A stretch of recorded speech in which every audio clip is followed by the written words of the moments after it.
정부 방역 대책도 강화되고 있는데 특히 대구 경북 지역에 강도 높은 대응 체계를 구축하기로 했습니다. 취재 기자 연결합니다.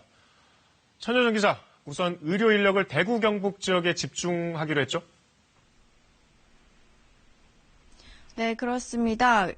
감염병 특별관리지역으로 지정된 대구에는 현재 공중보건이 50여 명이 파견돼 있습니다. 이들은 주로 선별진료소 근무나 방문 검체 채취 등을 담당하고 있는데요. 정부는 공공병원이나 군 등에서 공중보건 의사 등을 현장에 추가로 합류시킬 예정입니다. 이를 위해 중앙사고수습본부는 전국 시도의 보건소별로 의료인력 파견을 요청해 놓은 상태입니다. 정부는 또 음압병상이 부족할 경우를 대비해 병상을 더 확보할 계획입니다.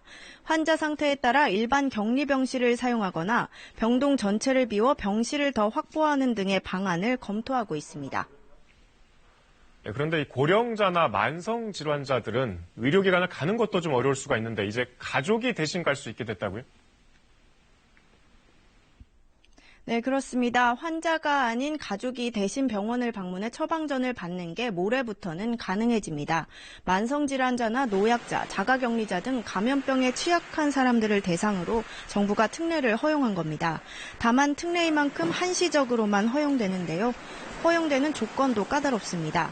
대리 처방을 받으려면 환자가 오랜 기간 동일한 질환으로 진료를 받으면서 동일한 내용의 처방을 받아왔어야 합니다. 또 의료인이 안정성을 인정한 경우에만 가능합니다. 이 경우 진료비는 정식 진찰료의 절반으로 책정됐습니다. 가족이 대신 방문하는 것도 어려울 경우엔 전화 상담을 통해서도 처방전을 받을 수 있습니다.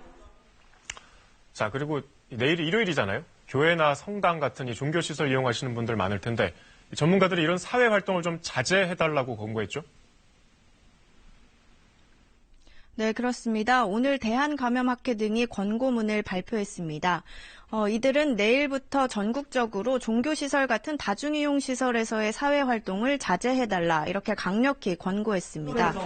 일부 지역을 중심으로 코로나19가 빠르게 확산돼 온 나라가 하루 생활권인 우리나라가 위험에 처했기 때문이라고 강조했는데요.